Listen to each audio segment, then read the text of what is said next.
Tenemos la celebración de la Santa Cena. Amén.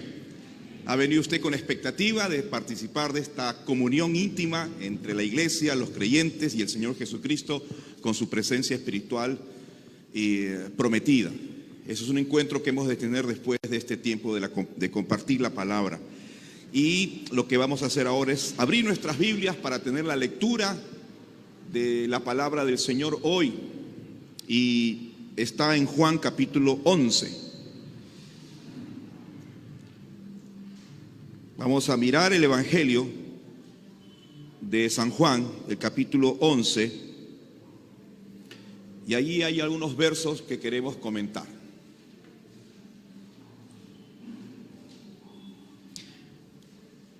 Verso 25, 26 y 27. Antes de leer, invitamos a todos los niños a que puedan subir a sus aulas para su tiempo de aprendizaje también de la palabra del Señor. Así que los niños pueden ponerse de pie e ir hacia sus clases. Ahí están sus maestras, maestros, esperándole. Con tranquilidad. Muy bien. Muy bien. Un poco más y van volando, ¿no? Van volando. Les falta alas. Bueno, Juan, capítulo 11, versículos 25, 26 y 27. Dice así el Señor. Le dijo Jesús: yo soy la resurrección y la vida.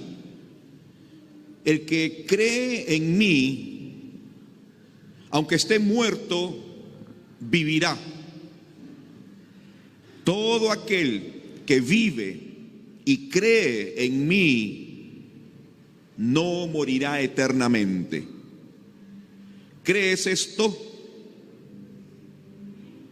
Le dijo: sí, Señor, yo he creído que tú eres el Cristo, el Hijo de Dios, que has venido al mundo. Oremos. Señor, en esta mañana nos humillamos delante de tu preciosa palabra, la expresión de tu corazón y de tu ser. Señor, tenemos frente a nosotros este testimonio del poder ilimitado que tienes tú y tu Hijo Jesucristo. Estamos frente a esta palabra que nos demanda y estamos frente a ella para obedecerla y honrarla. Señor, toma control de nuestra mente y que nada pueda perturbar nuestra atención. Que haya una presencia, Señor, tuya clara entre nosotros. Y que puedas tomar, Señor, cada fibra de nuestro ser, de nuestra concentración, de nuestra mente, de nuestra alma, de nuestro espíritu, de nuestro ser entero, con el único propósito de adorarte, Señor, y bendecir tu nombre. Gracias por esta mañana. Oramos juntos en el nombre de Jesús. Amén. Mis amados, hoy empezamos una nueva serie. Hemos concluido la serie anterior que nos ha llevado algunas largas semanas porque hemos creído conveniente, así nos lo mostró el Señor, aprender sobre las misiones. Y hemos aprendido cómo involucrarnos en ella, cómo participar todos en ella. Y concluimos ese ciclo precioso con la obediencia práctica. Nos hemos ido y en un momento hemos llegado a 41 personas en Cañete. Así que damos gracias a Dios porque se ha movilizado una parte importante de la iglesia. Y cumpliendo lo que hemos aprendido, llevar y compartir el Evangelio, y hemos tenido ese contacto precioso con muchas vidas, con muchos hombres, con muchas mujeres, con muchos jóvenes allá en Cañete, y nuestros hermanos teniendo la preciosa experiencia de compartir, de interactuar, y nosotros damos gracias a Dios por ello. Hemos aprendido grandes lecciones y queda en nosotros el espíritu de seguir haciéndolo aquí también en Villa María del Triunfo. Así que, hermanos, empezamos hoy una nueva serie que lleva por título ¿Crees esto? ¿Crees esto? Me gusta esta palabra de Jesucristo, porque es directa, porque es sincera, porque no está camuflada, porque no hay nada debajo de la manga que pretenda otra cosa el Señor con nosotros, más que responder a esa pregunta. ¿Creemos nosotros en el poder y en el obrar de Dios en nuestra vida? ¿Está usted en la capacidad de aceptar y decir, creo las cosas que Dios hace, creo en la existencia de Dios, creo en su poder, creo en lo ilimitado de su poder, creo que Él es más grande que mis problemas? Me encanta cuando Jesús hace esta palabra porque la tomamos precisamente del texto que hemos leído. Así que nuestra serie para hoy y las próximas semanas, para nosotros y para quienes podamos invitar, es esta. Te invitamos a esta reunión donde estaremos compartiendo temas que van despertando nuestra fe, la fe que a veces está dormida, pero la fe que es necesaria para aceptar la palabra de Dios. Amén. Sobre todo en medio de los problemas, porque esta pregunta y esta serie de nuestras reflexiones de cada mañana tienen el propósito de abrirnos, escuche bien, un camino de esperanza, de fe y de victoria frente a los imposibles de nuestra vida. Espero que me haya escuchado bien. La propuesta es atrevida, la propuesta es audaz. Dios, creo yo firmemente, en la medida de nuestra fe, va a abrir un camino de esperanza para ti, un camino de fe y un camino de victoria frente a lo que tú consideras, esto es imposible en mi vida, ya no puedo más con esto. A aquello que para el hombre es infinitamente imposible de cambiarlo, bueno, la propuesta de Dios es: ¿crees tú que yo sí puedo hacerlo? ¿Crees tú que yo puedo intervenir en tu corazón? ¿Crees tú que yo puedo intervenir en tu vida? Por eso, cuando pensamos en el factor imposible, siempre está presente y forma parte de la vida, ¿no es cierto? Esto es parte natural de la vida, el factor imposible. ¿Cuántas veces lo hemos dicho? Hay muchas cosas que en nuestra mente no necesitamos ser muy inteligentes, muy sabios, para darnos cuenta que hay cosas que no se pueden cambiar, que hay circunstancias que escapan a nuestra capacidad humana. Y leyendo un libro de curiosidades, encontraba que hay muchas curiosidades, hay muchos imposibles que nosotros no podemos hacer, y hacernos cosquillas a nosotros mismos. Dice que eso no funciona. ¿Lo han intentado? ¿Has intentado tocarte tu lengua la nariz? ¿Has intentado rascarte con un codo? Y una serie de cosas. Y a mí me da risa tantas cosas imposibles, ¿no? Pero no nos estamos refiriendo a esos imposibles naturales, saltar de un puente y nadar y que nada nos pase. No nos referimos a esos imposibles que son obvios. Nos referimos a esos imposibles que golpean nuestra vida, que afectan nuestras emociones, que se graban en la mente, que generan heridas en el alma y que nos ayuda o nos lleva a cargar una culpa de la cual no podemos desprendernos de ella. El factor imposible entonces forma parte de la vida, por eso queremos abordarlo. Cuando converso con muchos de ustedes encuentro que hay imposibles en su vida, que hay situaciones difíciles de cambiar. Y entonces yo digo, bueno, pero el Evangelio nos presenta una oportunidad, un camino de esperanza, de fe y de victoria. ¿Por qué limitarnos al no se puede más? Y ahí lo dejo. El gran problema es que no es que existan imposibles en las relaciones y conducta humana, sino que la mayoría de estos imposibles en las relaciones y en la conducta humana nos cuesta asumir que hay siempre una luz al final del túnel, porque la incredulidad es mayor en nuestras vidas. No sé por qué, pero estamos hechos de tanta incredulidad. porque nos hace tomar conciencia estas circunstancias de nuestras propias limitaciones. ¿Por qué este factor imposible golpea nuestra vida? Porque nos dice, tú no puedes. Porque es una voz directa a nuestra alma y a nuestra mente y a nuestro ego y a nuestra autoestima que nos dice, tú tienes límites, tú no eres capaz, tú eres incapaz para cambiar la realidad. Y eso afecta nuestro rendimiento, afecta la normalidad de nuestra vida, afecta lo lindo que podría ser una relación. ¿Qué hacemos cuando enfrentamos esos imposibles? ¿Qué haces tú cuando te topas con un imposible en tu vida? Cuando hemos tratado pero no hemos conseguido nada para revertir alguna lamentable situación, ¿qué haces? Cuando te has esforzado, cuando has orado, cuando has insistido, cuando has conversado, cuando has tomado la iniciativa, cuando has esperado por largo tiempo y nada pasa. Por ejemplo, curar una herida del corazón. ¿Cuántos años le toma a alguna persona librarse de una herida del alma? Porque la mente te lo recuerda y eso sucedió años atrás. Pero ahí está la mente trayéndotelo al presente y tú ocultándolo o disimulándolo. Pero no se puede evitar sentir la herida del corazón. O por ejemplo evitar un sufrimiento por alguna otra circunstancia.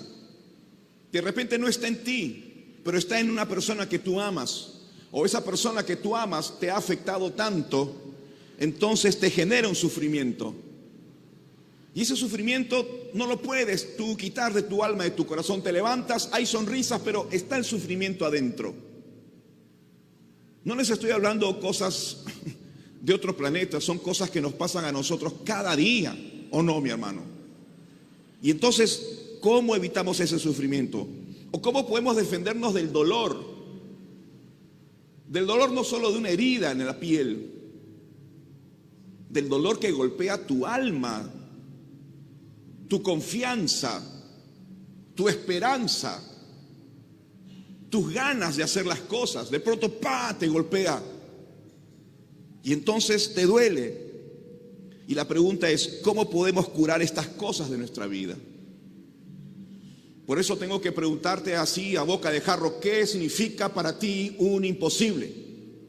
¿Qué significa para ti un imposible? Necesitas tú tratar de responder esa pregunta. Pastor, para mí, hazlo en tu mente. Para mí un imposible en mi vida significa esta relación con mi esposa, esta relación con mi esposo, esta relación con mis hijos, este vicio, esta adicción, estas palabras, esta circunstancia, esto que me hicieron. Esto que ya pasó, ¿qué cosa es para ti un imposible? En el diccionario, imposible significa sencillamente no posible, incapaz de ser hecho, inalcanzable, no factible, no realizable.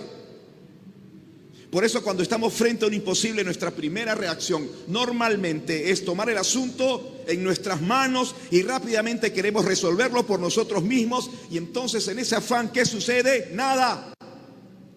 No sucede nada. ¿Sabes por qué? Porque por nuestros propios medios muchas o muy pocas veces lograremos algo bueno frente a ese imposible. Entonces la pregunta es, pastor, entonces ¿cómo enfrento? ¿Cómo enfrentas qué? ¿Cómo enfrento la depresión en mi vida? ¿Cómo enfrento el abuso al cual he sido yo objeto? ¿Cómo enfrento las adicciones que mi cuerpo me pide? ¿Cómo enfrento el adulterio que no puedo derrotarlo? ¿Cómo enfrento el aborto que yo cometí y no lo puedo olvidar y me golpea cada día? ¿Cómo enfrento la homosexualidad que yo sé que está mal delante de Dios, que es pecado, pero no puedo resistirlo? ¿Cómo enfrento el desánimo en mi vida? ¿Cómo enfrento la violencia a la cual yo soy expuesta o expuesto? ¿Cómo enfrento la pobreza en la cual tengo que vivir y no puedo revertir esa circunstancia? ¿Cómo enfrento el temor en mi vida? ¿Cómo enfrento la culpa? ¿Cómo enfrento la traición? ¿Cómo enfrento la vergüenza? ¿Cómo enfrento el fracaso? ¿Cómo enfrento la frustración? ¿Cómo enfrento el pecado en mi vida? Así que lo que yo les estoy hablando no es teoría, no es papel, no es libro. Es la vida misma, es tu vida, es mi vida. es la vida de nuestra familia. Así que presta atención, ponle ganas a esta serie, porque esta serie va a abrirnos un camino, otra vez te lo repito, de esperanza, de fe y de victoria frente a esos imposibles. Amado hermano, solos no podemos. No podemos de esta manera enfrentar estos imposibles.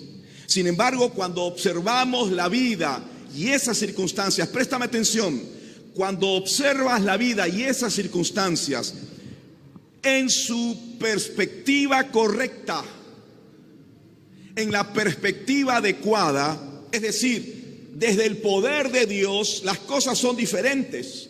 Podemos entonces comprobar cómo, cuando tú miras las cosas desde la perspectiva de Dios y desde el poder de Dios, cómo la felicidad empieza a amanecer en tu vida.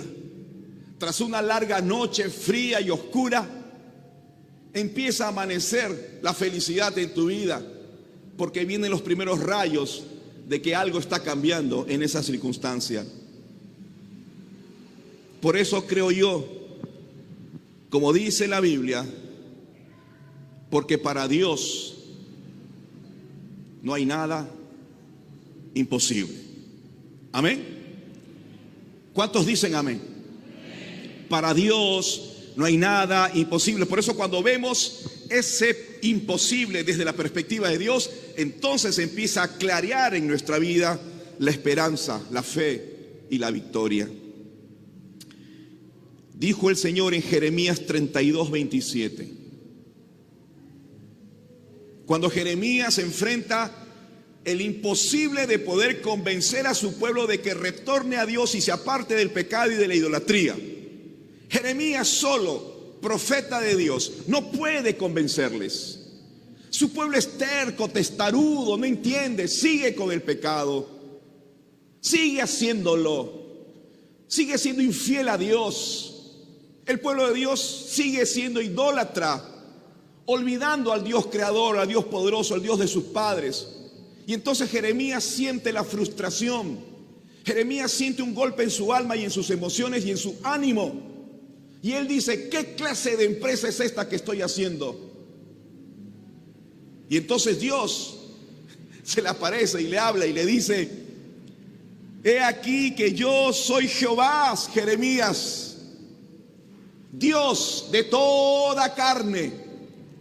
¿Habrá algo que sea difícil para mí? Qué oportuna la palabra de poder del Señor para Jeremías. Por eso creo yo, mi amado hermano, que tenemos que traer esas palabras a nuestros días. Tenemos que recordar esa palabra de tanta autoridad y de tanto peso de Dios hacia nosotros. Él nos dice en esta mañana y nos dice a todos en esta mañana, ¿hay algo que sea difícil para mí? ¿Hay algo que sea difícil para mí? Tal vez habrá un corazón incrédulo entre nosotros o en nuestros oyentes que diga, sí, hay cosas que tú no puedes hacer.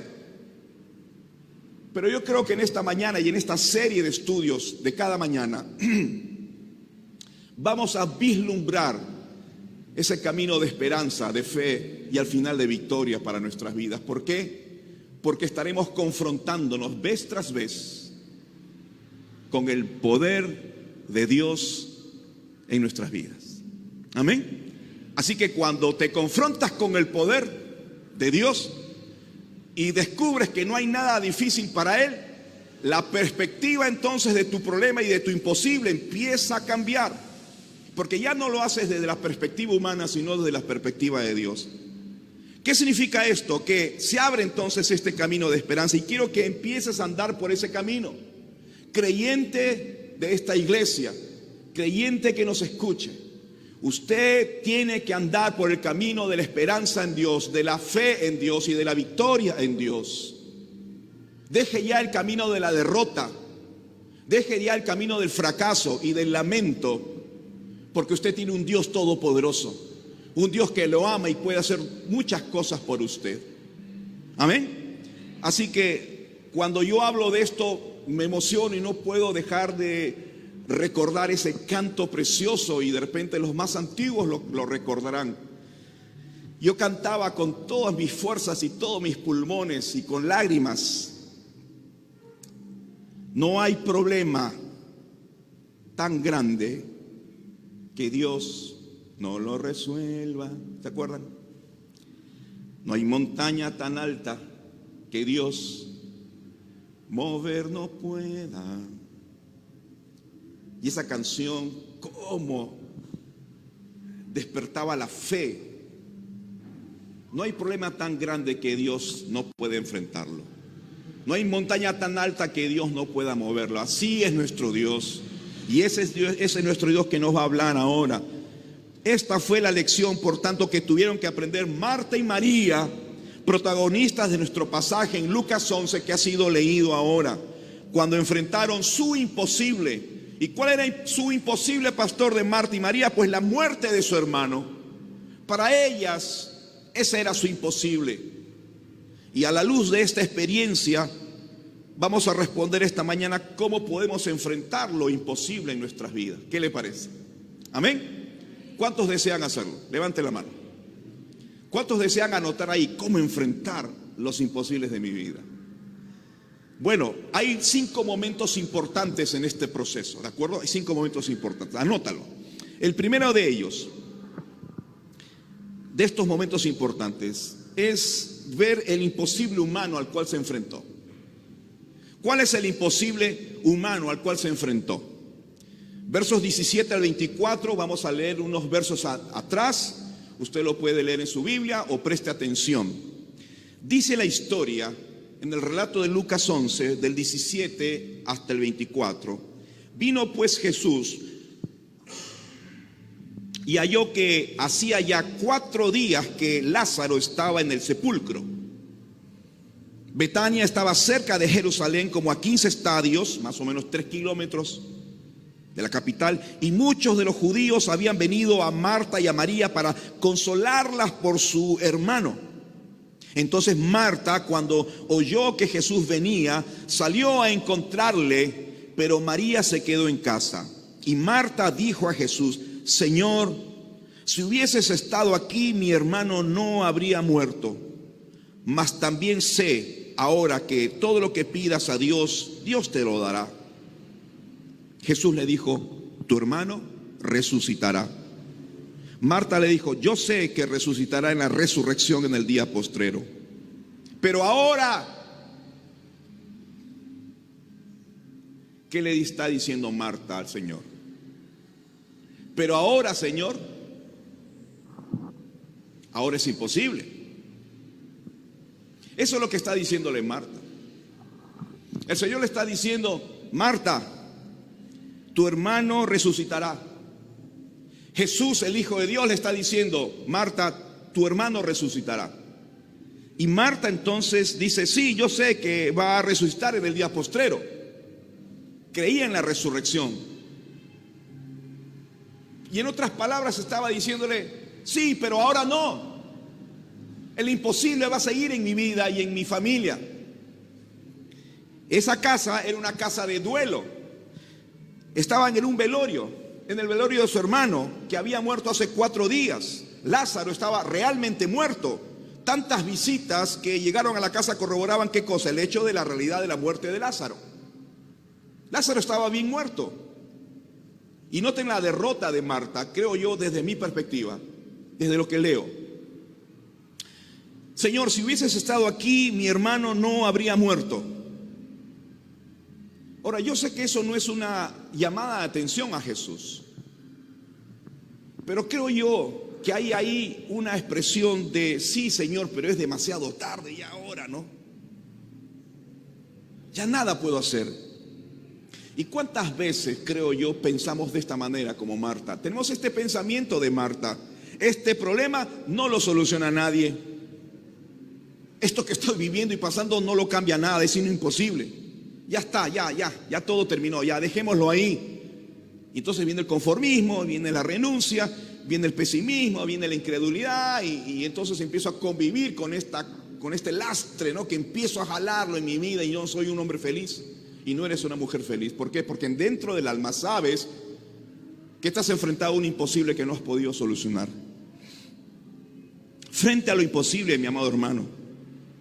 No podemos tener esta actitud de Marta, porque cuando tenemos esta actitud de sí, yo creo, pero hoy no, lo que estamos haciendo en realidad es ponerle límite al poder de Dios. De alguna manera está diciendo, Señor, sé que puedes, pero ahora no creo que puedas. Entonces, ¿qué estás haciendo? Poniéndole límite ¿a qué? Al poder enorme de Dios. Frente a lo imposible tenemos muchas veces esa actitud, pero deberíamos tener otra. ¿Cuál, pastor? Una que crea en lo que Dios está diciendo, en lo que Cristo está diciendo. Pero nada, tenemos esa misma actitud vez tras vez. Como cuando la hija del principal de la sinagoga murió y fue donde Jesús para que la sanara. Y de pronto uno en su casa, ¿quién sería? ¿Su hermano? ¿Su hijo? ¿Su primo? Uno en su casa le dijo, mira Lucas 8:49. Mientras Jesús hablaba, alguien de la casa del jefe de la sinagoga llegó a decirle, tu hija ha muerto. No molestes más al maestro. Ya no molestes, ya no incomodes, ya no importunes al maestro. Deja, ya está, ya. Tranquilo, ya pasó ya. Entonces, en este primer momento de la historia vemos el imposible para ella. Para nosotros, de repente, no es la muerte, pero es otra cosa. Es tu imposible, es mi imposible. Lo segundo que quiero que veamos rápidamente es el poder divino que se manifiesta frente a esta imposibilidad. Qué glorioso es Dios. En el verso 25, la segunda parte, y entonces Jesús le dice, Marta, yo soy la resurrección y la vida. ¿Cómo quisiera haber escuchado esas palabras de la boca de Jesús? ¿Tú no? La autoridad, la firmeza, la seriedad, la convicción, los ojos mirándola a ella, entre compasión y Dios soberano, hablándole a esa mente tan chiquita como es la de una persona, un ser humano.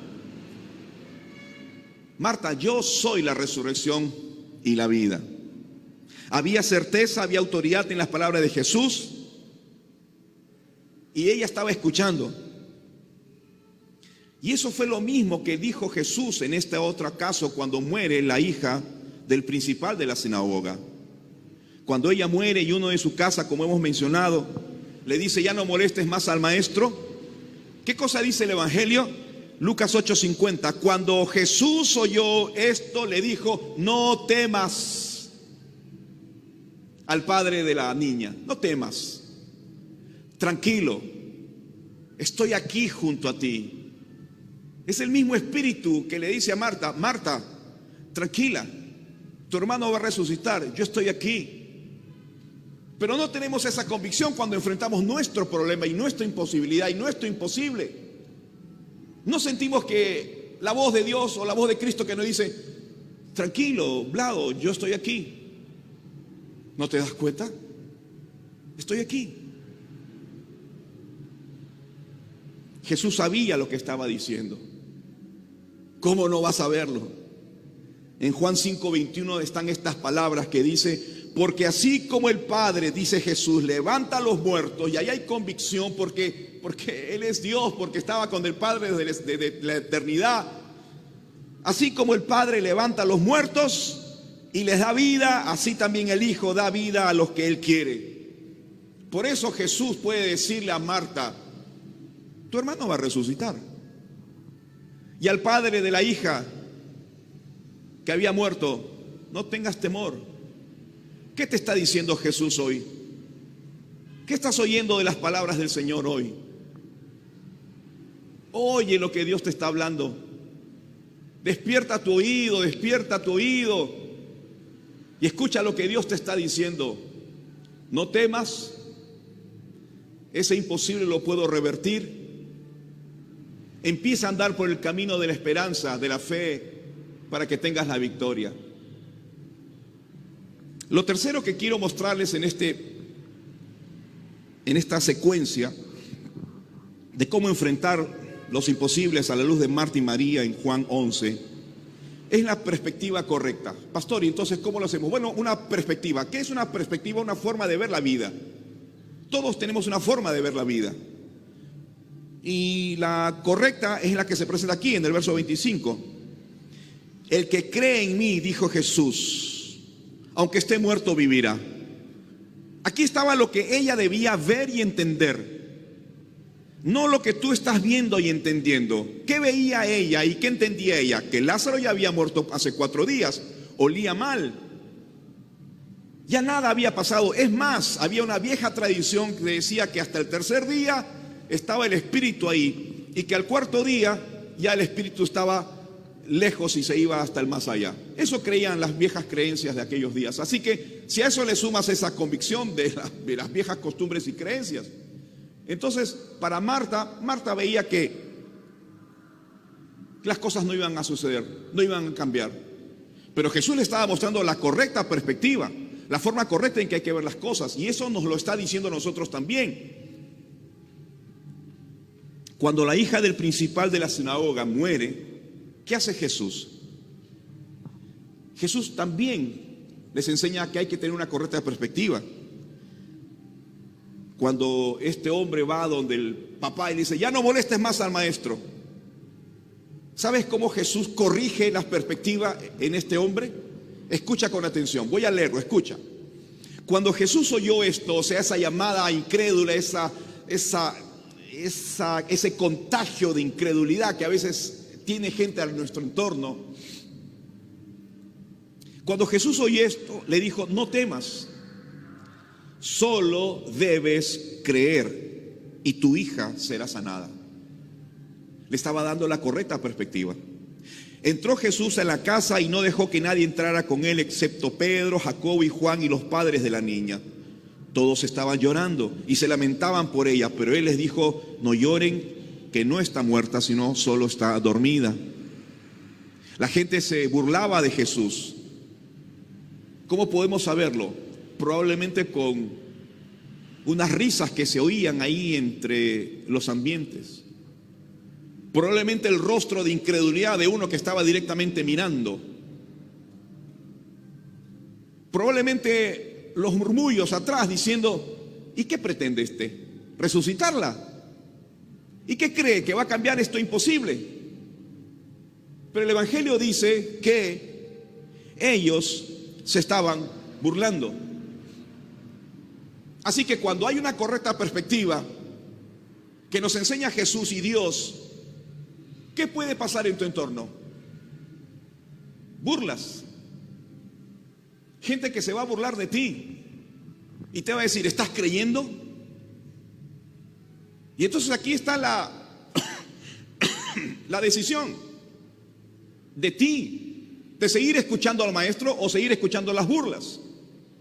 Y Jesús está tratando de sembrar la correcta perspectiva en tu vida porque te ama, porque quiere que andes por el camino de la esperanza, de la fe y de la victoria en eso que tú tienes difícil. Pero si tú escuchas las burlas y el pesimismo y el desánimo de voces que están en tu entorno, o tu propia voz, entonces no vas a poder ver la perspectiva correcta que Dios te está enseñando. Y continúo leyendo la historia. Y entonces se burlaban de ella, de él, pues sabían que la niña estaba muerta, como Lázaro estaba bien muerto. Y como sabemos a veces que nuestro problema está bien difícil. Pero él la tomó de la mano y con fuerte voz, autoridad, ¿no es cierto?, divina, le dijo, niña, levántate. La niña volvió a la vida y enseguida se levantó. Y Jesús mandó que le dieran de comer. ¡Qué belleza! El poder de Dios manifestado, la perspectiva de Dios claramente enseñada y la fe de este hombre sencilla vio el milagro poderoso del Señor. Por tanto, la resurrección a la que se refiere Jesús aquí no es un asunto futuro, sino era inmediata. Luis Palau, ustedes lo recuerdan a este gran predicador que ya falleció, ¿no es cierto?, de Latinoamérica, tremendo Luis Palau. ¿Quién no lo ha escuchado? Él decía sobre esto, La gente vive, camina, habla, compra, vende, pero está muerta espiritualmente. Es por ello que necesita volver a vivir. Y Luis Palau aplicaba este pasaje a la vida de todos nosotros, que andamos, trabajamos, servimos, estudiamos, compramos, vendemos, pero espiritualmente, ¿cómo estamos? ¿O cómo está la gente? Muerta. Por eso es necesario resucitar y experimentar la resurrección del Señor. Que Cristo afirma que aunque muramos, viviremos. Vivir en este caso es resucitar espiritualmente al aceptar a Cristo en el corazón. Así que, ¿dónde empieza la perspectiva correcta? En que experimentes tú mismo la resurrección en tu propio espíritu y en tu propia alma. El que vive y cree en mí no morirá eternamente. Entonces, ¿qué tenemos, pastor? Bueno, tenemos la muerte física y la muerte espiritual. La muerte física es cuando el alma y el espíritu abandonan el cuerpo, pero el cristiano resucitará con un cuerpo transformado porque hemos creído en él y así lo enseña la palabra. Y pero por otra parte experimentamos la muerte espiritual, que es la separación de Dios. Así que, ¿cuál es la perspectiva correcta? Entender de que Cristo da vida y puede dar vida al que está muerto. Pastor, entonces estamos hablando de que vamos a partir de ahora a resucitar muertos. No, vamos a resucitar espiritualmente. ¿Puede usted resucitar espiritualmente? Hay cosas que no podemos cambiar porque son decretos de Dios. El que muere, ya después de la muerte viene el juicio, dice el libro de Hebreos. Pero la palabra del Señor, aplicada en la correcta perspectiva, nos dice que en primer lugar, ante la muerte espiritual podemos resucitar creyendo en Jesús. Mi pregunta es, ¿ya has vuelto a la vida espiritualmente? ¿Has nacido de nuevo? ¿O sigues muerto espiritualmente? ¿Has conocido a Jesús como tu Salvador personal? ¿Has pasado de la muerte en la muerte espiritual en la que te encuentras a la vida nueva y la vida eterna que Él ofrece? ¿Has hecho ese paso de fe? ¿Eres realmente creyente? ¿Eres auténticamente cristiano? ¿Ha habido un cambio realmente regeneracional en tu vida, profundo en tu vida? ¿Eres un auténtico creyente? ¿Eres una auténtica creyente? ¿Realmente sabes que eres salva? ¿Realmente sabes que eres hija de Dios, hijo de Dios? Por sus frutos los conoceréis, dijo el Señor. Así que evalúa tu vida, porque estás frente a la resurrección, frente a la oportunidad de nacer otra vez. Así que tenemos aquí la perspectiva correcta. Entender de que Él sí puede hacerlo y que Él puede devolverle la posibilidad a aquello que para Marta y María era un imposible, para el padre de esta niña era un imposible y para ti también. Penúltimo, el cuarto momento, rápidamente, la demanda de la fe del Señor. Son momentos que se van dando en secuencia, ¿no es cierto? El imposible, el poder divino, la perspectiva correcta y ahora la demanda de Cristo, la demanda de la fe. Fíjate el verso 26, clara y directamente: todo aquel que vive y cree en mí no morirá eternamente, como repitiendo el verso anterior, pero agrega algo, y esta pregunta ya va directo al corazón. ¿Crees esto, Marta? Esto cambia toda la historia, cambia toda nuestra conversación, cambia tu tarde y tu futuro. ¿Crees esto? Entonces aquí está la demanda de Dios, de Cristo para Marta. Jesús le demanda entonces una decisión. ¿Quieres enfrentar tus problemas? ¿Quieres enfrentar tus imposibles? Enfréntate a la invitación de Cristo, el Todopoderoso. Él te dice: ¿crees que tengo poder para resucitar? ¿Crees que tengo poder para hacer algo nuevo? ¿Crees que puedo restaurar? ¿Crees que puedo sanar? ¿Crees que puedo hacer estas cosas en tu vida? Es una decisión de fe en Él, en su poder sobre la muerte, la doctrina de la resurrección futura y sobre cada cosa que nosotros enfrentamos. Por tanto, las verdades que el Señor estaba enseñando aquí y nosotros aquí, mi amado hermano, no son meramente doctrinas teológicas, literarias o de academia. No estoy dándote aquí una clase académica. No me interesa dar una clase académica ahora. No es filosofía, no es palabrería barata. Son realidades de vida que debes abrazar, atesorar y aplicar realmente en tu vida. Así que tienes la elección de responderle al Señor: ¿crees esto o no crees? no hay medias tintas. O eres una creyente que a partir de ahora empieza a creer en el poder de Dios frente a tus imposibilidades, o eres de los muchos y de los tantos que terminan diciendo, sí, muy interesante, otro día, hasta luego. La Biblia dice que había 2 ciegos clamando por su imposible. Y en el Evangelio de San Mateo 9:28 dice, cuando Jesús llegó a la casa, los ciegos se le acercaron y le preguntaron, Señor, le dijeron, Señor, sánanos, ¿no es cierto? Y entonces Jesús se le acerca y él les preguntó, la misma pregunta que le hizo a Marta, la misma pregunta que nos hace ahora, porque es el mismo ayer, hoy y por los siglos. Él no cambia, su trato con nosotros no cambia. ¿Qué le preguntó a este par de ciegos que querían su imposible? ¿Cuál era su imposible? Ver. Y Jesús, sabiendo que ellos querían ver y presentándose ante su vida e imposibilidad, les preguntó, ¿creen que puedo hacer esto? ¿Creen realmente? ¿Por qué hace esta pregunta? Porque demanda de nosotros una respuesta. Porque quiere que tú digas, sí, Padre, creo en ti. Quiere que abras tu corazón, tu boca, tu mente y le contestes positivamente, activamente, involucrándote en esa propuesta del Señor. Él quiere que tú le contestes en forma personal, sí, yo creo. Entonces ellos contestaron, claro, Señor, creemos que tú puedes devolvernos la vista. Y en otro momento, en la curación de un niño endemoniado, pobrecito este niño, pobrecito papá, mamá, pobrecita familia. ¿Cuántos tenemos una familia con un miembro de ella en conflicto y con pecado y que trae tristezas y que trae dolor y trae dolor de cabeza y el papá y la mamá dice, ¿cuándo se cambiará esto? Bueno, había una casa así, una familia así. Un niño endemoniado que hacía de todo, se dañaba a sí mismo, etcétera, etcétera. Y Jesús le dijo al Padre, Marcos 9:23,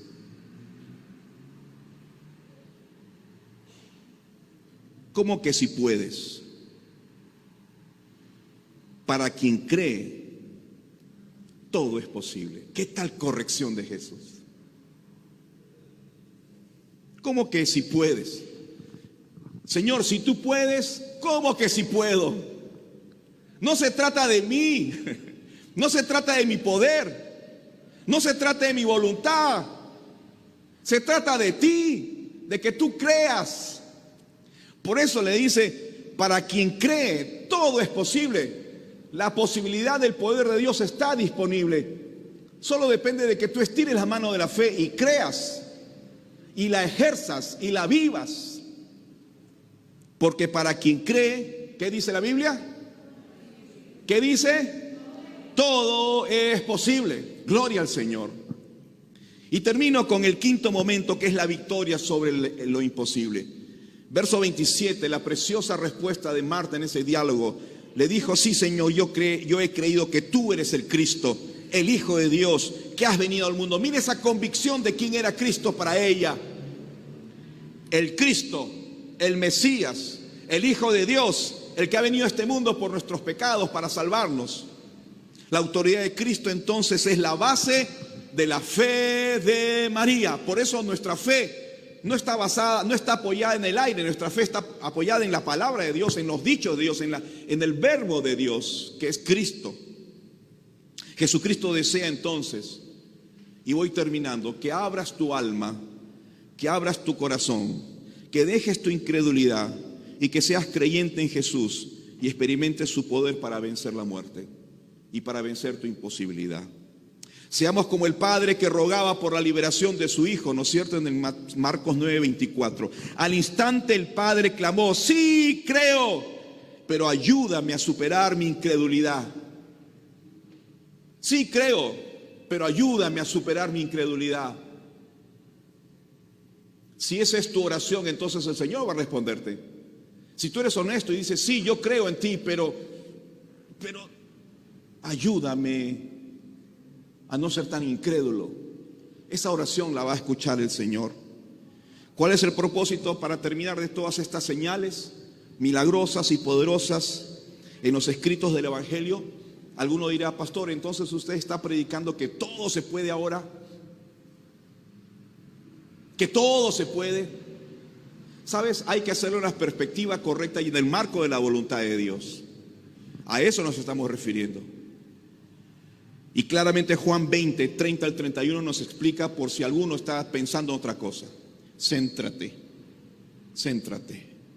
Dice: Jesús hizo muchas otras señales en presencia de sus discípulos, las cuales no están escritas en este libro. Pero estas señales de poder y de milagro se han escrito para que ustedes crean en Jesús, el Cristo, el Hijo de Dios, y para que al creer tengan vida en su nombre. Ahí está el propósito del poder de Dios que derrota la incredulidad. Para que tú creas en Él, para que tú creas en Jesús, para que tengas una relación de amor y de cercanía con Él. Dios te está invitando a que tengas una relación con Jesús. Y esta manifestación del poder es para que tú creas en Él y tengas vida. Y no vivas la vida que estás viviendo, sino vida poderosa, vida nueva, vida fructífera, vida con fruto. Tenemos entonces que hacer algo importante: renovar nuestro modo de pensar a partir de ahora. Este mensaje de hoy y el de los domingos siguientes, y si traes una persona para que escuche, mostrando misericordia por ella, será genial.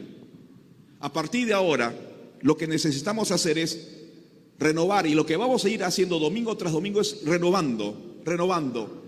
La idea de renovar: tienes una taza con café oscuro, lo pones debajo del caño, abres la llave y sale el agua.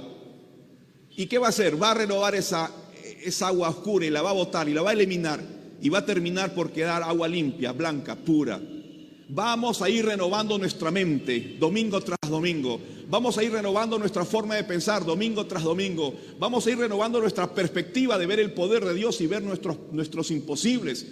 Tienes que renovar tu mente. Puedes renovar tu mente, puedes ser diferente, puedes marcar la diferencia en tu vida a partir de ahora. Puede ser un hito hoy, antes y después de ese mensaje.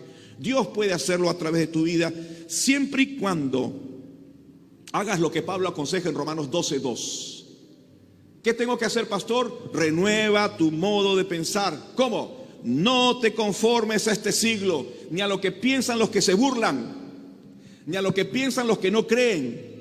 De repente tu esposo te es una piedra de tropiezo. No creas la incredulidad de tu esposo, o no creas la incredulidad de tu esposa, o no creas la incredulidad o el fracaso o el sentimiento de frustración o de menoría o que puede tener tu hijo, ese sentimiento de poco valor. No creas en la billetera que no está el dinero. No creas en el examen que no es positivo. No te desanimes. Ubícate en la perspectiva correcta. No te conformes a este siglo y este modo de pensar, sino transforma por medio de la renovación de vuestro entendimiento, de cómo entiendes tu problema y cómo entiendes el poder de Dios y cómo entiendes a Jesús, para que compruebes, para que lo experimentes, cuál es la buena voluntad de Dios, agradable y perfecta. Amén. Entonces ese es el propósito de nuestra serie, y ese es el propósito de nuestro tema el día de hoy. ¿Cómo se enfrenta lo imposible? Bueno, ante la experiencia de Marta y María, la muerte, para que sepan, no es un imposible derrotarla. Jesús lo hizo. Amén. Jesús derrotó la muerte con Lázaro. Jesús derrotó la muerte con esta niña que estaba muerta. Pablo lo gritó en 1 Corintios 15:54: sorbida es la muerte en victoria. O sea, la muerte ha sido devorada por la victoria del poder de Dios. ¿Cómo enfrentas tu imposible, hermano? ¿Cómo enfrentas tu imposible? Creo que a partir de ahora veo con fe que se está abriendo un camino de esperanza para ti. Amén. ¿Se está abriendo un camino de esperanza? Un camino de fe. ¿Y ves la victoria al final? Imposible, ya no más. Vas a aprender a derrotar la depresión. La gente se suicida por depresión. La gente hace locuras como tirarse de un edificio por depresión. Vas a poder enfrentar una experiencia tristísima de abuso. Vas a poder enfrentar la adicción a la cual no puedes renunciar. Vas a poder enfrentar el adulterio y salir de él y restaurar. Vas a poder enfrentar el aborto y la culpa que esto significa en tu alma y tu espíritu. Vas a poder enfrentar la homosexualidad y las tendencias pecaminosas de nuestras vidas. Vas a aprender a enfrentar el desánimo. Vas a aprender a enfrentar la violencia y saber qué hacer, o la pobreza, o la realidad que te toca vivir. ¿No quieres caminar entonces por este camino de fe, esperanza y victoria? ¿No quieres tener fe en Cristo para tener su vida y para derrotar lo imposible? Recuerda las cosas que hemos visto. Número 1, hemos visto lo imposible. Número 2, la siguiente lámina, el imposible humano. Hemos visto el poder divino. Hemos visto la perspectiva correcta, la demanda de la fe y la victoria sobre aquello que es imposible. Ponte de pie y vamos a terminar orando.